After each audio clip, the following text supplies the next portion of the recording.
Caleb is a professional programmer and software crafter with almost 20 years of professional development experience. His first introduction to programming was when he received a Radio Shack TRS-80 as a birthday present. He's currently a solution architect at Health Equity, spends a lot of time working in Azure Cloud, working on improving platform stability and solutions that work with their overall platform architecture. Thoroughly enjoys all parts of software development, from high-level design to functional programming and low-level performance tuning. And with that, that's the intro. Caleb, take it away. Okay. Let me present here. Let me pull up Teams so I can actually share what I'm seeing. There. Okay. You see a presentation. Did GitOps? Yep. Yes. Okay. Okay. So we're going to start off talking about GitOps. Now, I had heard the term for quite a while. You know, various people were saying different things, and I kind of had a general idea what it was, but I hadn't really looked it up or anything. So when I took the time to actually look up what GitOps was, what I found that it was much more structured than I had thought. So this comes from, it looks like my little text box saying where this came from got behind the actual image or something. But this comes from, I think it's opengitops.dev would be the website. So image shamelessly stolen. So GitOps. So for a pipeline to be GitOps or to be adhering to GitOps principles, one, you must use a declarative language. So you are expressing the state that you want to achieve.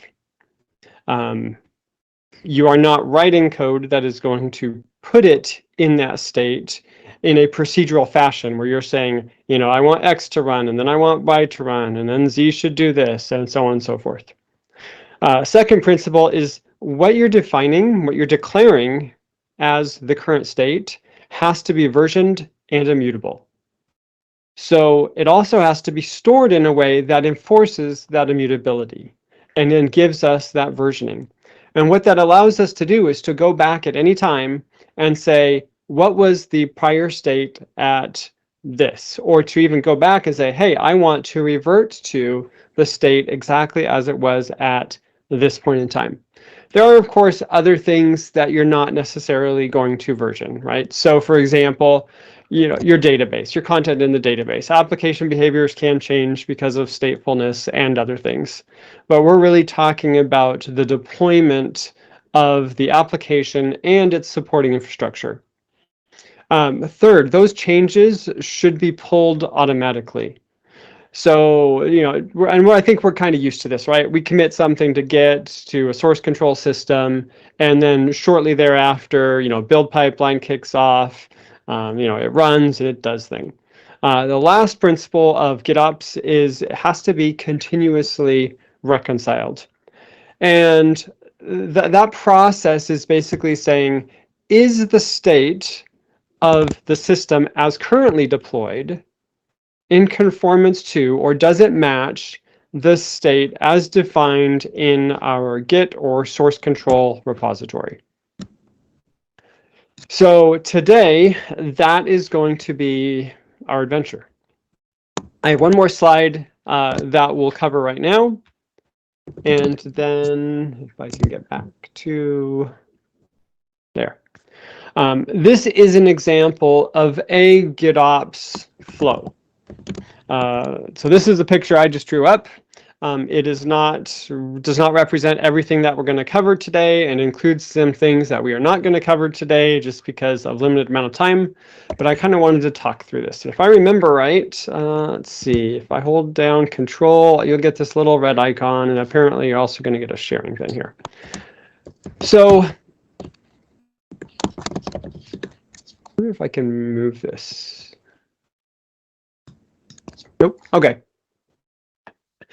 Okay, so for this process, so we're going to go ahead and we're going to assume we're, oops, I don't want to talk about that yet. We're going to assume that we're starting right here up at the top. So we will create a pull request. Once that pull request is created, it will be committed to a Git repository. Now, for this, for the definition of GitOps, doesn't technically have to be a Git repository, although it is pretty much the de facto distributed version control system out now. But I will say we're going to commit code, and that'll give us checksum A, B, C, D, E, right? So here, now that this code is committed to Git, I am using, in this case, it'll be Flux as the tool of choice for monitoring and reconciling the changes with the infrastructure. And I'll explain, Flux later and how that relates to Azure GitOps here shortly.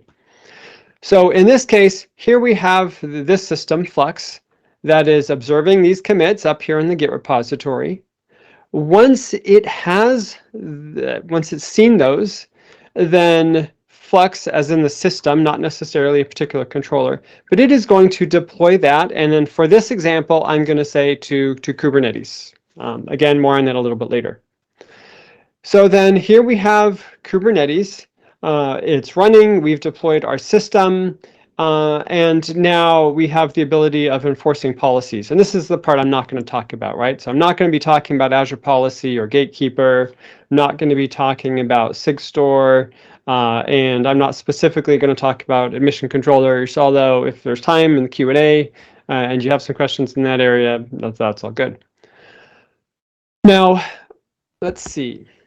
In order for this to work, we have to be able to, or I should say the Flux, our system of interest, has to be able to deploy something, right? It needs an artifact. So how does that artifact get there? Well, we are going to have a CI/CD process. Now, if Git is declarative, you might ask what the point of the CI/CD process is. Now, a conventional, and this is kind of this note up here, right? A conventional CI/CD process where the user has full control of the creation and their deployment and all of that is not going to give us what we are trying to accomplish. For example, let's say that our policy at our company is that we have to have 99% code coverage, and we have to make sure that our image container is signed. And the way that we chose to enforce that is there is this include step where we guarantee that they have the CI/CD pipeline has included a template which must run.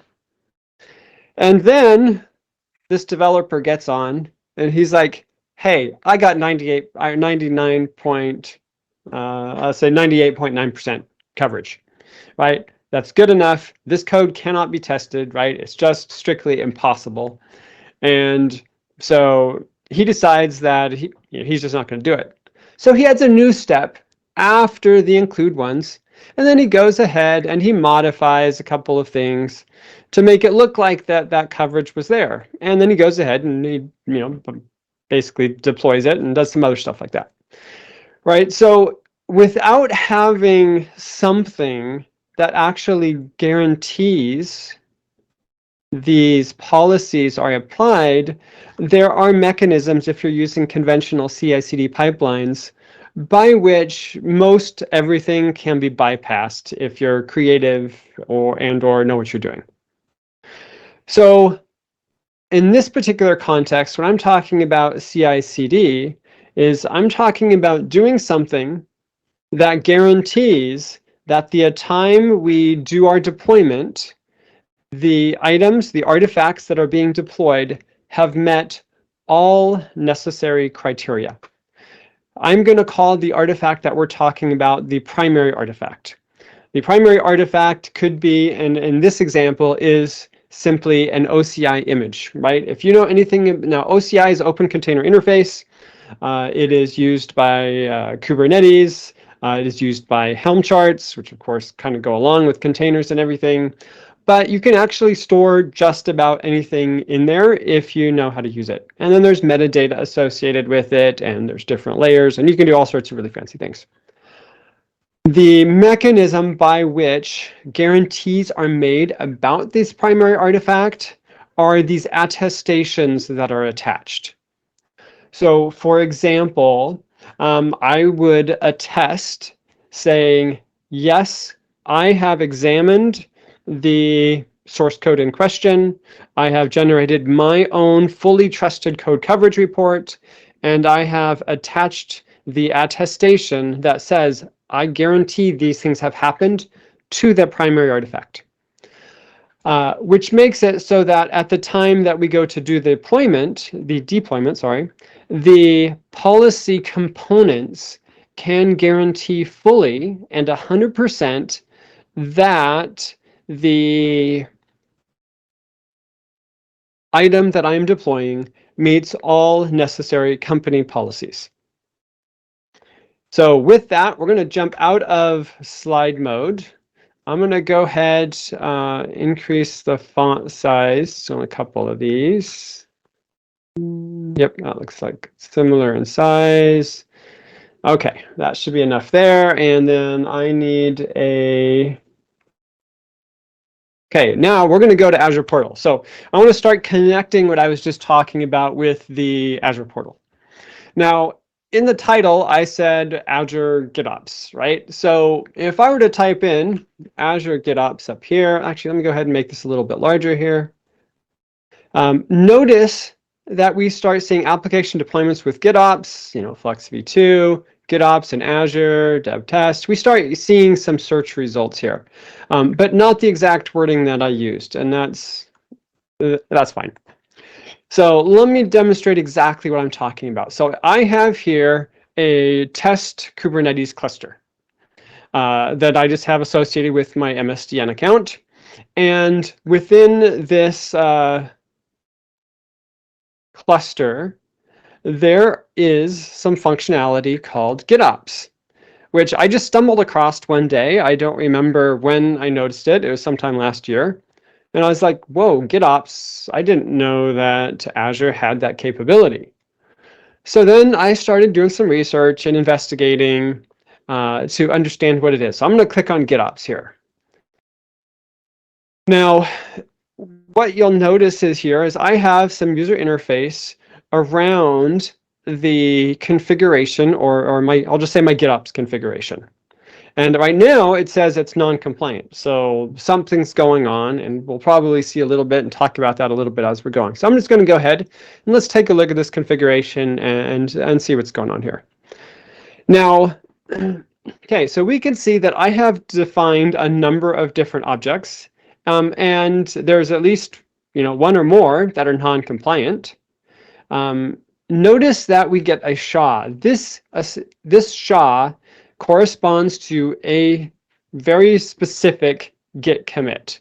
And because we're using SHAs and not tags, there are guarantees that it points at this code and this code exactly.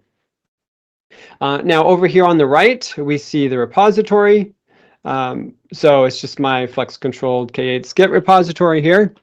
And I can now dig in. So I'm going to click on these objects, and we're going to get a little bit more details about some of the things that I've controlled and been playing around with here. So we can see that I have, I have a couple of Git repositories that are associated with it. So you saw this one, but I actually have another one over here too that we'll be working with. So this Flux controlled TFGR, and I'm not going to explain that until a little bit later. So we have another couple Git repositories that it's looking at, but then I have some other ones. We see Helm repositories and Helm releases. So if you're using Kubernetes, you have undoubtedly seen these. We'll dig into what those are a little bit more in detail a little bit later. And then I have a customization. Now, if you're new to Kubernetes, you might not know that Kubernetes has something called customizations. And customizations are effectively ways that you can take a standard kind of template and you can say, you know what, I want to override these values. I want to patch these things. Like, for example, I could have a single YAML file that my application is deployed through. And within that YAML file, I could say, you know what, this is a setting and I'm just putting in a dummy value. And then I might use a customization to set that value for every environment I'm deploying to, right? So that's kind of what that's for. So we see we have some customizations. So if we go back to source, this is what you've already seen, right? So it does give me a little bit more detail, like I'm working off the main branch and whatnot. Now, I have, even though you don't see this here, I did purposely hide the credentials. I'm using a secret stored in the cluster. I did not tell Azure I was doing that. I just did it myself. So it's not aware of that, but that's what I chose to do. And that's because for some of what we needed to do, in order to make it easy for the purposes of the demo, I just set it up where I gave Flux my full contributor rights. Well, yeah, I gave it contributor rights, not owner rights. Anyway, so there's permissions in there that I definitely didn't want anyone to see, so sorry, you can't see that. Okay, so now the question is, well, here we're talking about this GitOps that's enabled in Azure as a part of a Kubernetes cluster, but what does it have to do with this Flux thing that you keep talking about? So if you do a search on FluxCD, you get to fluxcd.io right here. And Azure GitOps is an implementation and integration of the FluxCD system into Azure Kubernetes specifically. Now, they've done some things, made it pretty obvious right here. So Flux is now a 2.0. It's a very mature project. It is generally available, and it is a CNCF project, right? So it does have a lot of support, and it's been around for quite a while. Now, it was created by Weaveworks, and if you heard just this week, Weaveworks is closing its door. They have said, Weaveworks, that they are going to do everything they can to make sure that Flux and the other open source projects that they have been working on, continue in good health.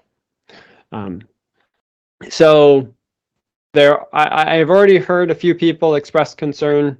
We'll see what happens with it, but just note, this is the project that we're using and that Azure uses.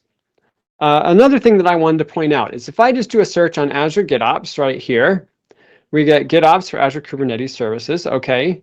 And then the second hit, application deployments with GitOps, Flux v2. Okay, so we know we're using that latest, well, close to the latest version. And then most of the documentation, for whatever reason, which I found a little confusing, says Azure Arc here. Well, Azure Arc is effectively the on-prem Kubernetes cluster that is managed via Azure. So because this is still an Azure managed Kubernetes cluster, this documentation right here, with almost zero exceptions, I'll go and zoom in a little bit here, works perfectly fine on just your Azure standard Azure AKS, right? You don't need anything special to be able to do that. Okay, so next question. Well, how do we get this GitOps functionality in Azure? Okay, so I'm going to go to, let's do Azure GitOps, and then I'm going to do a search for AKS extension. That's the same one.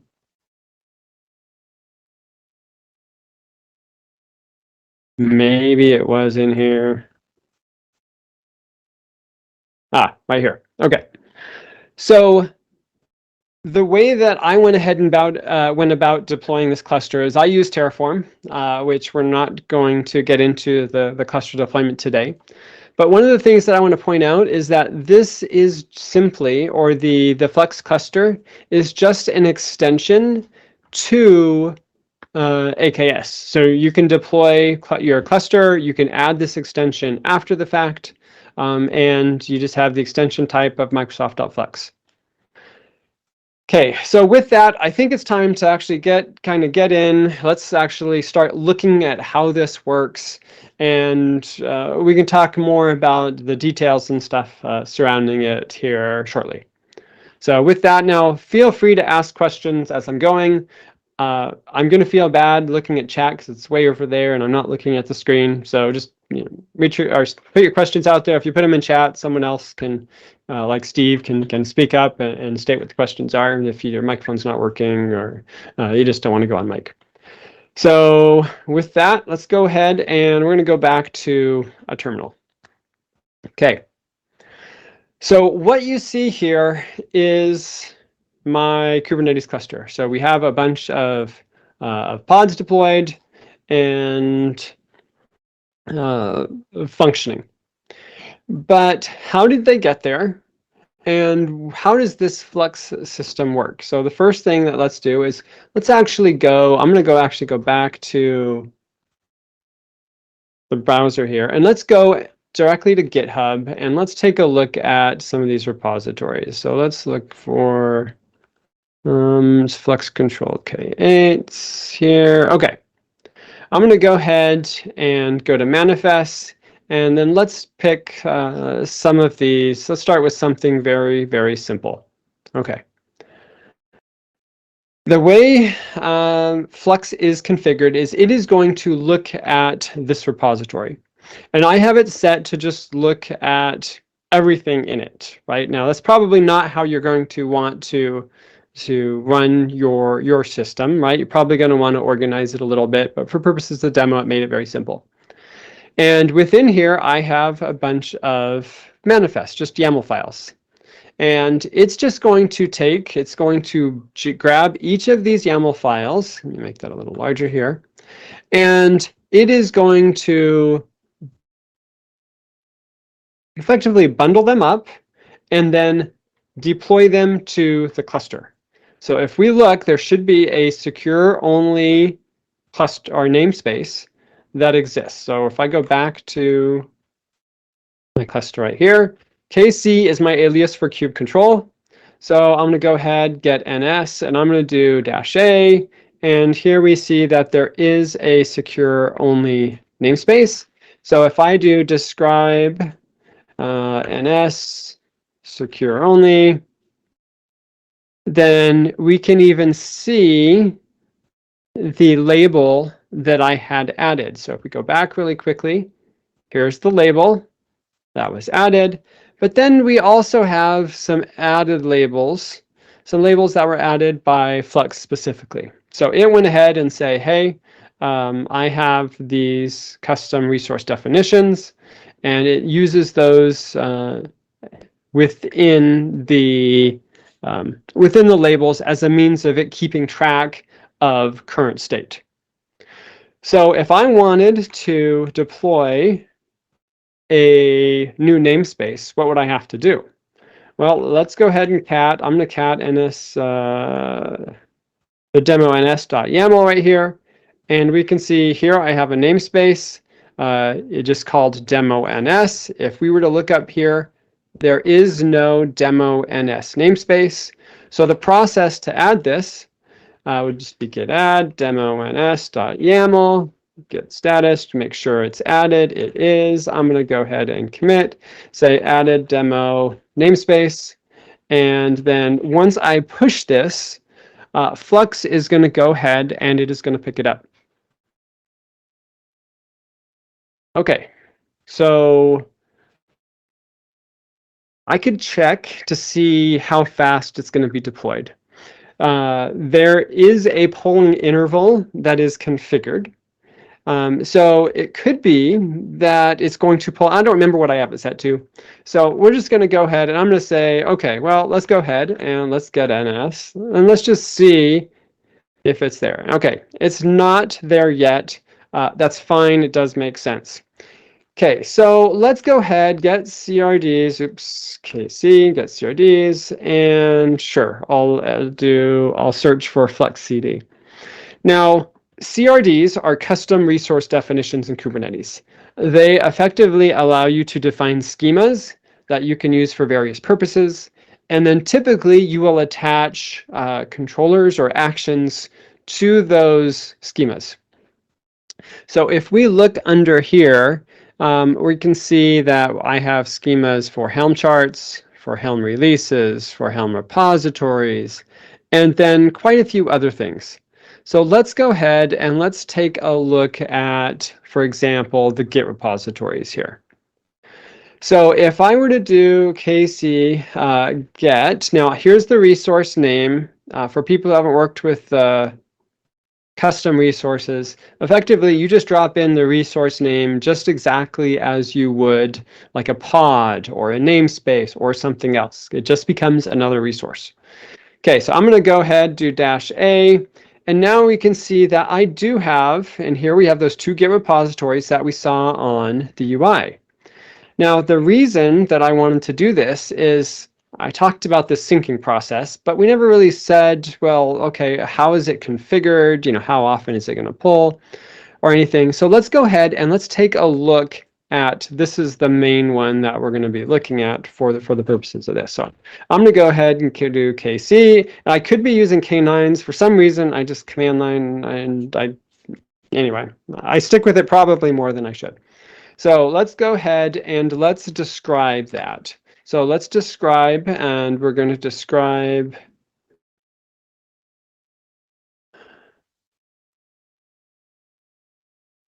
this resource. N is going to be Flux System for our namespace, and it is Flux Controlled K8, so that's its name. So when I do this describe, we're going to start to get a little bit more information about this here. So if we scroll up, so here's our basic configuration. It's been through a few different revisions here, and here's the branch, and here's that interval that I was looking for and I was talking about. So the interval is set to 1 minute, which means I've already spent more than 1 minute talking.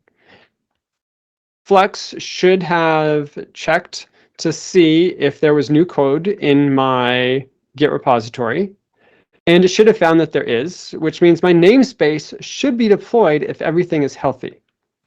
So let's go ahead and we'll do get pods -A. Actually, it wasn't a pod. So KC get a namespace, and sure enough, here we go. 2 minutes, 51 seconds ago, my demo namespace was deployed. And at this point, you should be starting to get the idea of, oh, I see, we're committing things.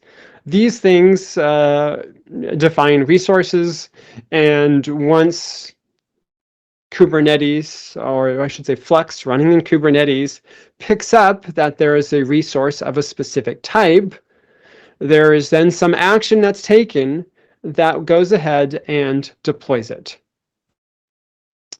And just for kicks and giggles, if you want to call it that, let's go ahead and I'm going to delete that namespace, and we'll see how long it is before it comes back at some point in the future.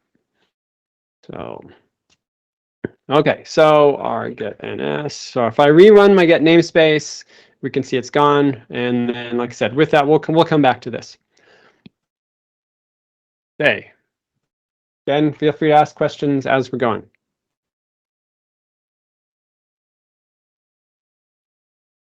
Okay, so I have a bunch of other different things in here. So let's talk about our, well, actually, let's start with something just slightly more complicated, which would be, how could we deploy an app that requires Helm charts? Now, there are more than one method to doing this. They each have various strengths and weaknesses. I'm going to show you one that is kind of in the middle. So it's not super easy, but it gives you quite a bit of power and control, but it is also not the most complicated as well. So with that, in order for Flux to know where to get things, it has to know about specific sources.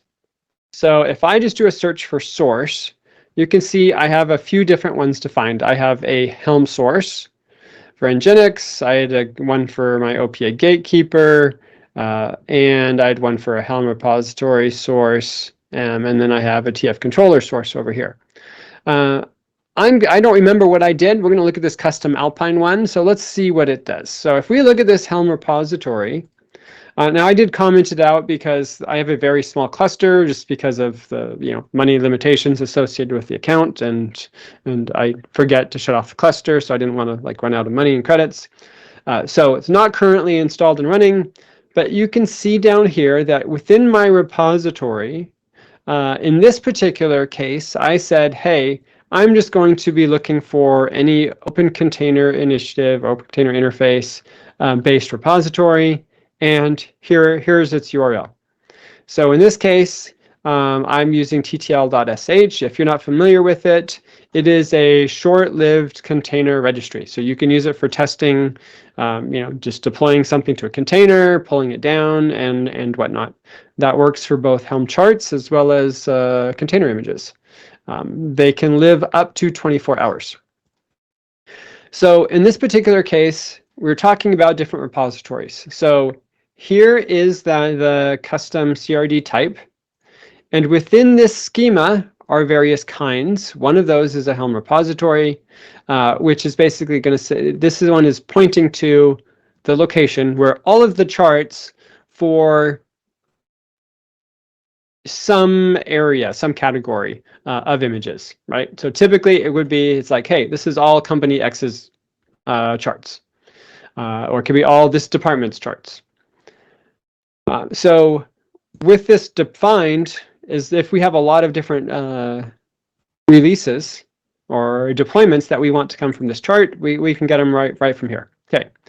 Now, this particular release that we have here, commented out for the same reasons, it is going to refer to a particular source. That source in this case is a Helm repository, which, as we saw, references an OCI image source. And it is referenced by name. So custom Alpine Helm repo, if we were to come back up here, custom Alpine Helm repo, we can see that they match. And that's exactly as we needed. Note that we can use different namespaces, and we can, even though we're pulling resources from specific namespaces, we also have the ability to target certain namespaces.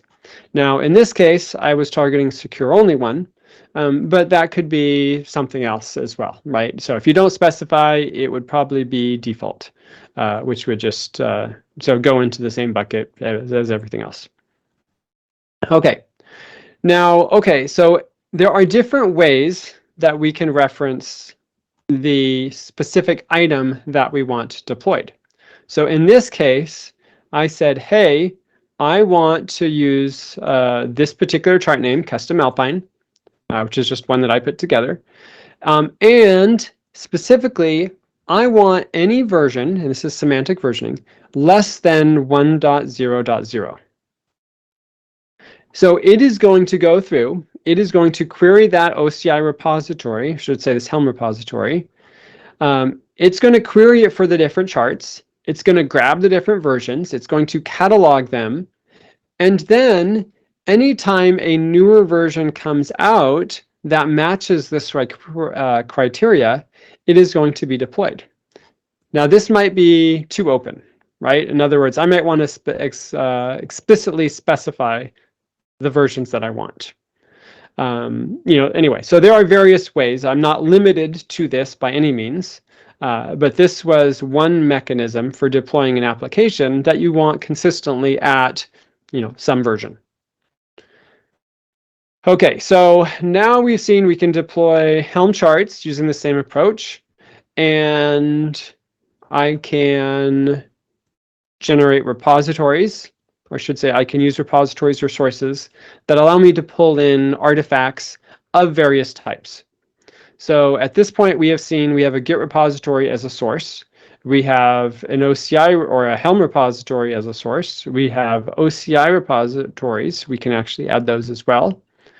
And each of those work to deploy various components. Okay, so with that, let's go ahead. I'm going to go back to that terminal here. And if we rerun our namespace, note that my demo namespace is back, and it was created again 6 minutes, 14 seconds ago. Or it may have been 4 minutes. I don't remember if this tags the resource at the time that it was originally created. There are certain cases when the age doesn't change. I think that's updates. So this was probably a recreation. Okay, hopefully I'm not going too fast. I don't feel like I'm going as fast as I have in the past, which I know has been too fast. Okay, any more questions? Or any questions at all at this point? Yeah, I had one, if you don't mind. Yeah. If as it's waiting to pull to reflect the updates at whatever cadence that is, if someone accidentally went in there, like in a freak accident, and created something with the same name but different settings, would it override it, or would it just not take the update? Let's see. Let me show you. So first off, I don't know the exact answer. I will note that there is also a Flux command line. So what happens is if I were to create a resource, and maybe we just test this live, right? If I were to create a resource, and because I did all here, what you don't see is that each of these is a different schema type, right? So this first one might be your Git repositories or Git sources. The second one, might be, I don't know, CRDs or something else. Anyway, so typically what would happen is if you do mess something up, now I have seen it on occasion overwrite. I've also seen it not overwrite. And there's different reconciliation modes that you can use, but I haven't really played with them at all. So I know there's some options in that area. But what we would see is we would see right below one of these that, hey, this is the resource.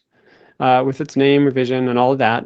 And then it would probably say like suspended true, not ready, and then it would tell you why it wasn't ready.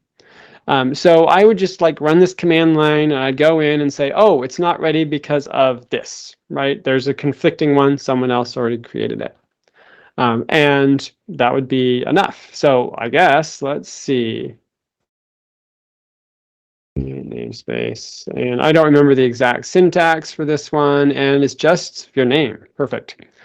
So we'll just call it test ns, and then let's copy demo ns.yaml to test ns.yaml, and then let's do test ns.yaml, so we can just change the name really quickly. That opened up on my other screen. Okay, so just to confirm, I did do test-ns. If we look at this one, we can see it was also test-ns, so it does exist. So now let's go ahead, get status. I'm going to go ahead and add test-ns.yaml. Added, and we'll call this test ns, and then let's push, and we'll come back to this a little bit later and see what happens. Okay. Okay, other questions? That was a great question.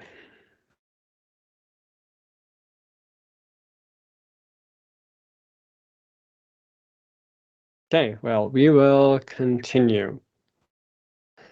Okay, so far we've talked about a very Kubernetes-centric view. So let's start talking about, let's look at an application that requires some infrastructure. And let's talk about how we can deploy that application and some infrastructure. So I'm going to go ahead, I'm going to go back to my GitHub account here. And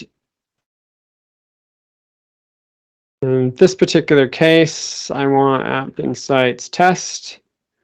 Okay, this one is public. I don't remember if I have the other one public right now. Okay, so App Insights test, I used this for a demo 3 years ago, it looks like, where we went ahead and we deployed the application. We went through the process of configuring all of the different possible App Insights components and whatnot. So I decided to reuse that for this purpose. You'll note that 6 hours ago, I went ahead, I updated packages, and I figured we'd just reuse that for this purpose today. So if we come and look at this application, so I'm just going to go to my, I think I have it defined in startups. Yes, here. Okay, health checks. Maybe it is program. Okay, so we have some logs, connection strings. Okay, this is what we're going to use. So this application, because it uses application insights, needs some supporting infrastructure.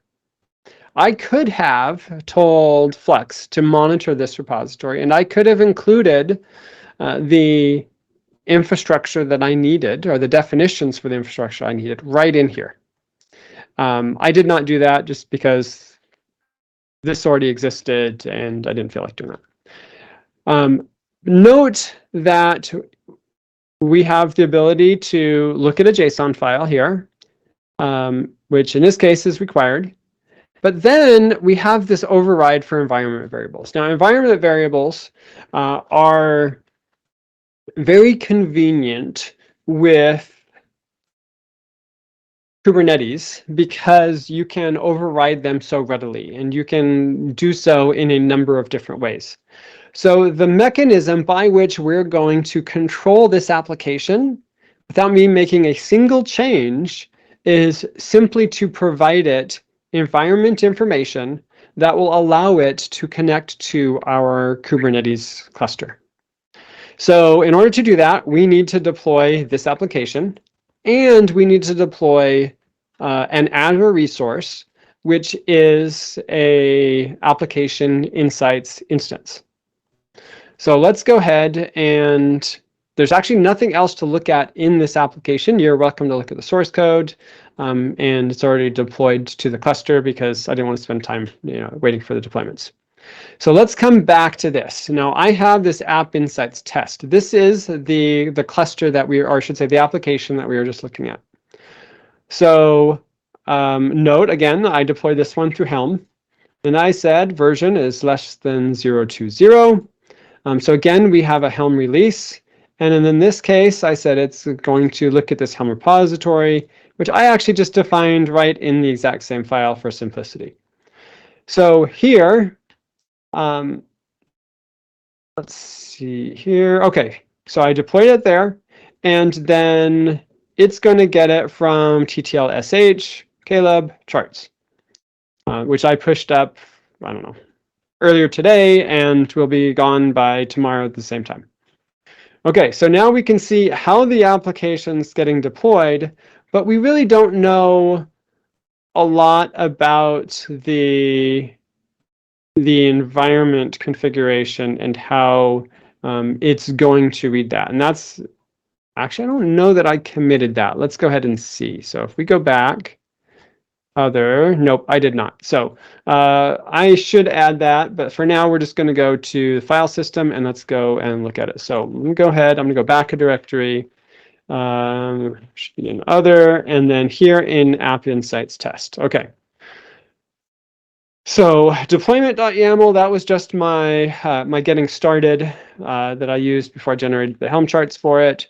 So let's come in. We're going to look at App Insights test here. And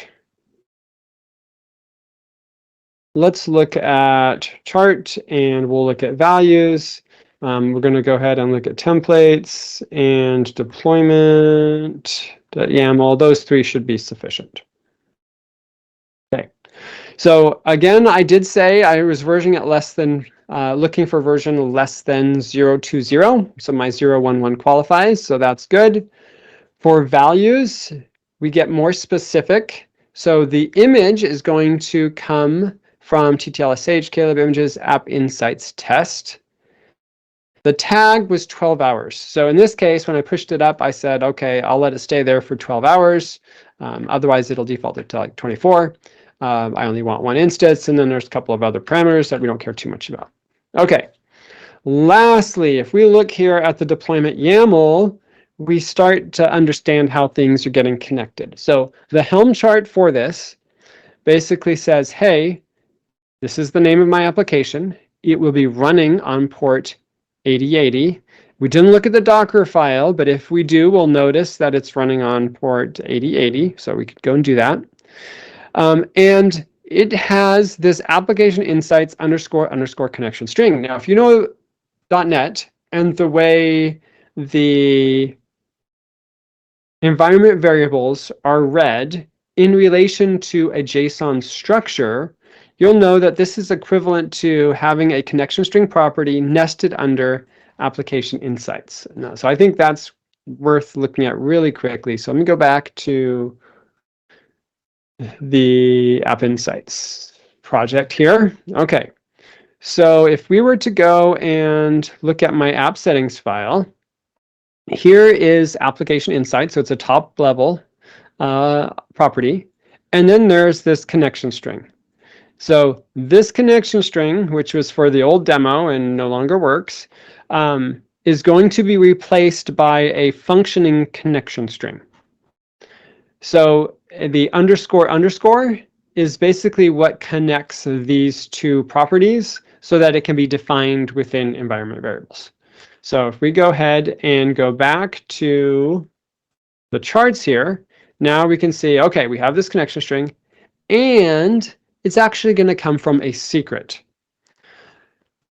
So in this case, we have a secret key, and then the ref means reference. So we are referencing a secret defined, which is this Flux controlled TF secret, and it has name AI connection string. Now, decoding secrets is not fun on command line, so I am going to use K9s, and let's go and inspect what the value looks like here, because I have already run and deployed this. So now, if you haven't seen K9s, it is a curses or terminal-based tool for inspecting Kubernetes. So I'm going to go ahead, and it has Vim-like bindings for those of you who are familiar with Vim. So right now it's set to ingresses. I don't want ingresses. I want to look at secrets. So I'm going to go ahead and do colon and secrets. And now here's all of the secrets. So I'm going to go ahead, and now I'm going to search for I'm trying to remember the name. No, it's not Terraform. It's going to be Flux controlled. Okay, Flux controlled TF secret. Okay, so if I hit X, which is this decode up here, I can see into that secret. So I'm going to go ahead, I'm going to hit X. This is a little bug, right? It said it was not found. It's really there. I just have to hit it a second time. Okay, so here we have that App Insights connection string. And then we have the full connection string as defined by a build out of infrastructure. So I never saw this value. It was automatically pulled at the time the resource was created, and it was populated here. And I haven't shown you how yet, so we'll look at that here shortly. But so far, what we've been able to discern is our application defines an environment variable that is red. We override that environment variable right here, and we populate it based on a secret key reference. Okay, so next question is, well, where does that secret key come from? So in order to do that, we need to go back. We need to look at some of the pieces that I haven't specifically talked about yet. Okay, so I chose as my deployment methodology to use Terraform. Now, if you know Terraform, you know it can be used for Azure resources, AWS resources, and lots of other things. You can even do resources there's even resources for on-prem deployments. So let's go ahead and let's start with this. So if we look at this source, you'll notice that I have another Git repository. So now we're finally at the point where we're going to actually talk about that. I'll just go ahead and copy it. And then for this Terraform controller to work, it does need some configuration. So let's go ahead and let's take a look at that. Okay, so this is how I have a Terraform kind. And note that this is a Flux contrib resource. So Weaveworks, the same company who made it, they made this as an add-on to Flux. Within there, we have our different namespaces. So we have the Git repository that we saw referenced, my Flux controlled TF. The GR is Git repository here. And then note this, write outputs to secret. So it is going to create that Flux TF secret for me at the time that it runs. And then lastly, we have the runner pod template. So in other words, I commit this code. The Terraform controller picks up that it is a Terraform resource. Sorry, I said Terraform controller. I shouldn't have said that. Flux is going to pick up that this is a Terraform resource. The next thing is that because this is a Terraform resource and there is a custom resource definition, there is a custom controller called the Terraform controller or TF controller that is going to handle this resource type. And at the time that it gets ready to go ahead and run the plan or to make the changes that I am defining within my Git repository, it needs to be able to use a runner to go ahead and make those changes. And I have explicitly said I want the Azure TF runner, and you can customize this pretty easily. Okay, so and then from there, it needs some information to do its work, right? So it needs a secret. This is the secret I told you about that I created behind the scenes because it has way too much permissions. But then I also said, hey, I want some of the environment variables, which are going to be used to populate the runner, which it's going to use to actually access my Azure account, are going to come from these environment variables, which happen to be defined right alongside that. And I'll go ahead and put that up. So those are just defining some values which allow it to connect to my Azure cluster. Okay. So with that, let's go ahead and let's look at this Terraform repository. So here we have this Flux controlled Terraform file, and it has a massive 2 files in it. Okay, so here's the Terraform for the Azure resource that we're deploying tonight. So I said, okay, required providers, Azure RM. This means I am connecting to Azure. These are Azure resources. This is the version of the provider that I want to use, which at least was the latest one not too long ago. I didn't need to define any specific features. And then I said, okay, I want to create a resource group. That resource group is my app RG resource group. And there's its name and a specific location. And then from there, I said, okay, I want to define an application insights resource. That application insights resource is going to be my app insights, and it's going to be at the location defined by the resource group up here. It is going to be contained in the resource group named up here, and note that it's going to be a web application type. Okay, lastly, and this was the critical piece, in order for us to populate the connection string, I needed to define an output, which I called AI connection string. that is equivalent to the resource created. So that's this resource up here, my app insights, and then specifically the connection string generated as a part of that. And then lastly, note that it is sensitive. Okay, so with that, we have now seen all of the pieces that kind of fit together. So we have Flux monitoring this repository in addition to the other repository.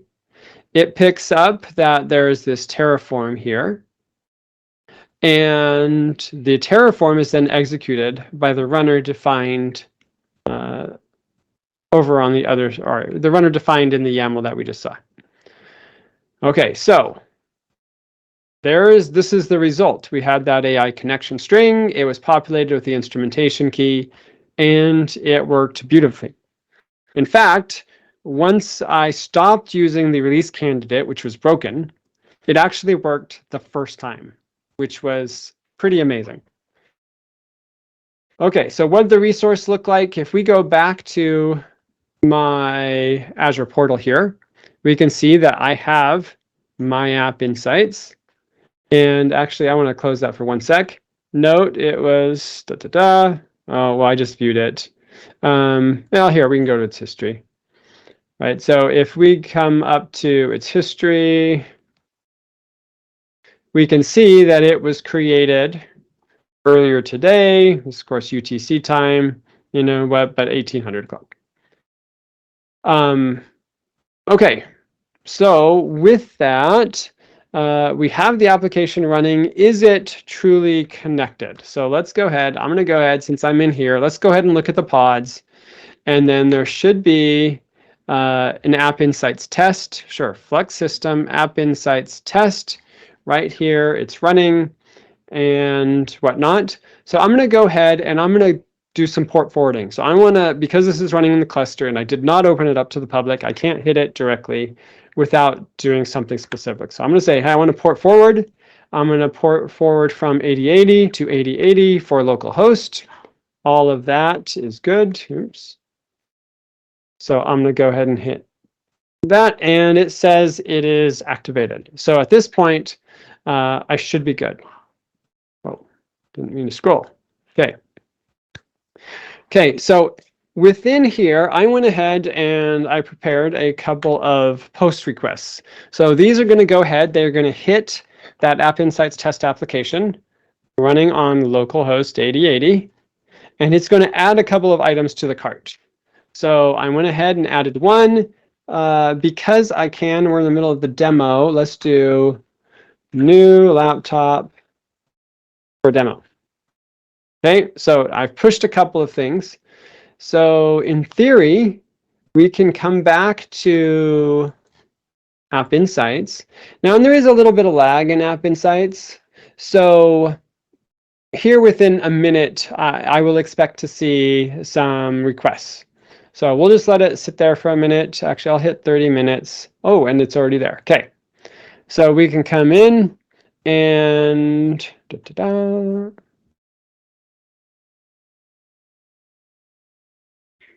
Now it sees that it's there, but it's not like giving me the operation or anything. Well, progress, right? So let's go ahead and let's inspect that a little bit more. So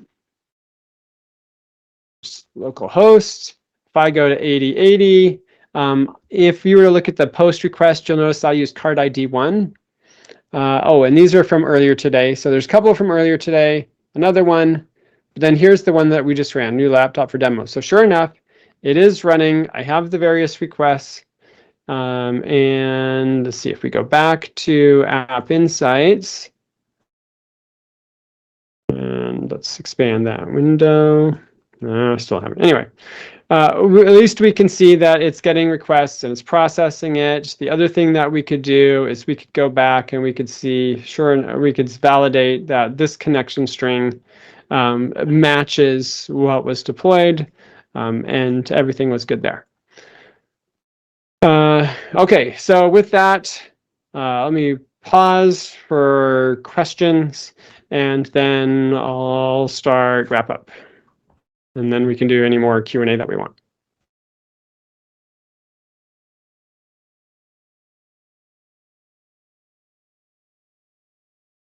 No questions? Okay. Let me go back to here. Okay. So this is what we saw so far. So this comes from the FluxCD documentation. But here we have, so these are the components that make up Flux. So Flux has sources and customizations that tie into the Kubernetes API. Within that, or I should say, there is a source controller whose job is to fetch from various source locations. That can be GitHub. I think that's the GitLab icon, right? It can be your Helm charts, OCI repositories, a number of other things. There is a Helm controller. That Helm controller is responsible for doing releases, and then, which of course can contain CRDs and namespaces and RBAC and lots of other things. You'll notice here, which I did not address, different tenants. I did not configure this as a multi-tenant demo, but Flux has lots of different deployment models that allow you to define your security boundaries, saying, hey, these two are entirely independent. They should never be able to touch or impact each other. You can assign service principals or service accounts that have access appropriate so they cannot touch those other things, and you can do all sorts of other really cool things. So some of those different controllers we saw there, I did not talk about these, right, but we have a notification controller. So we can actually take feedback like, hey, your deploy failed, and it can notify things. You could send out alerts and whatnot. You can put feedback on pull requests if you're doing like, a dry run where it'll generate an alert, but it won't actually fully deploy the resource. And then there is the Terraform controller, which we haven't looked at. It's not included in that diagram because it's an extension. But if we were to go back to, I think it's this one right here, we noticed, or I should say, we had, no, it's not the Terraform controller, Flux TF controller. It's this one. Okay. So for this one, I said, hey, we're going to reference the Helm repository that contains that one. There is a release. We're going to grab version, and I did a specific version, 0.15.1, because the release candidate did not work for me. And then, some other settings around how it was going to work. So I actually used Flux to deploy the Terraform controller that, if we go back to K9s, up here, we can see we have Terraform controller pods that are running. And if I were to choose the right one, let's try this one. No. You can see logs. You can see where it picks up changes. And so on and so forth.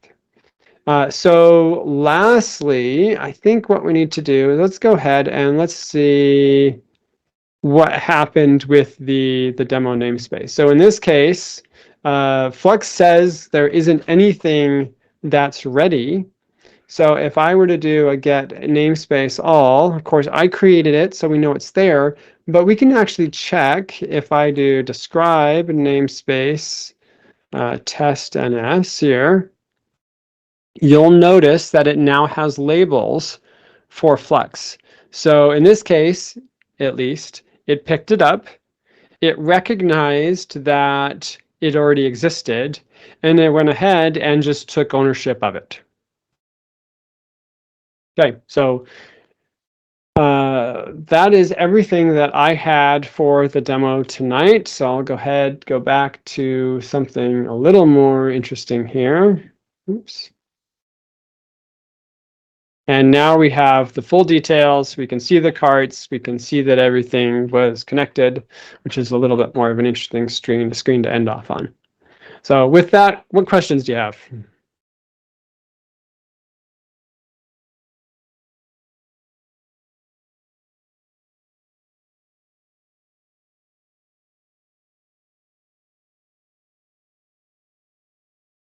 Pull up the chat. I don't have any questions. This is all very new stuff for me, so just getting a little idea of what's involved. Mm-hmm. Yeah, so Kubernetes is pretty quickly becoming kind of a de facto platform for a lot of things because of its extensibility. So there are a lot of different tools, written for various purposes that can accomplish the same thing. So today we looked at FluxCD. Another one is that we could look at Argo CD. So Argo CD, note it's also declarative, and it's also GitOps, and it also runs in Kubernetes, right? So this one has a built-in UI. You can get user interfaces for Flux. I didn't bother installing one. So I know people that have been using, Argo CD as well. But the idea, and I didn't cover like a lot of the benefits of this, but as soon as you can go declarative and you have guarantees about exactly what's out there, what's deployed, the fact that there's reconciliation, right? So that if I make a change, Flux is just going to change it back, right? So I know the state is going to match what's there. So there's lots of benefits to it. So if you have more questions, more interest in it, there's lots of good YouTubes out there on both Flux and Argo CD, and GitOps, right? So I did mention open GitOps.dev,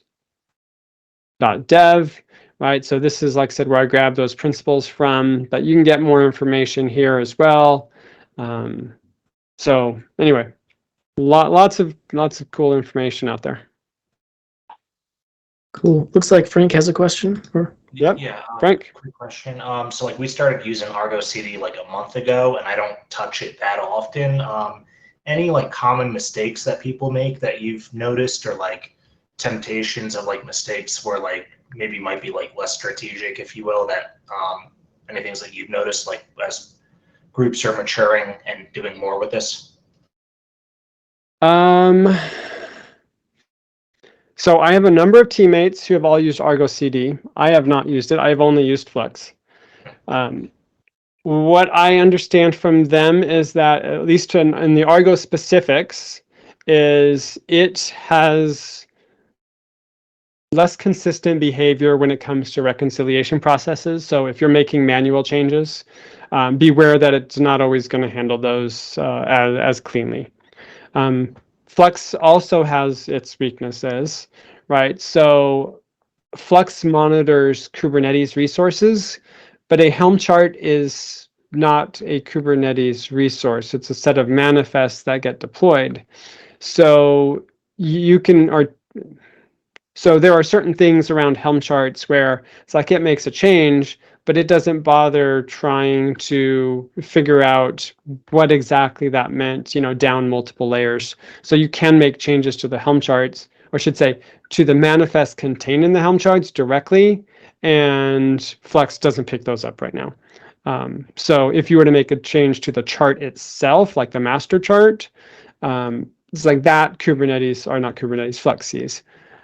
But main thing, I guess I would say, is just to remember the whole purpose of GitOps is just to manage it through Git, right? It's going to take a little bit more effort to get set up, or a lot more effort, depending on your experience both with it and with all of the technologies in general, because there's a lot of moving parts. But once you have that in place, it is so nice. It's just amazing how fast you can get things done, with the goal being is you're basically developing a platform that allows agility, is kind of the way I look at it. And just to go back to, let's see, where's the diagram here?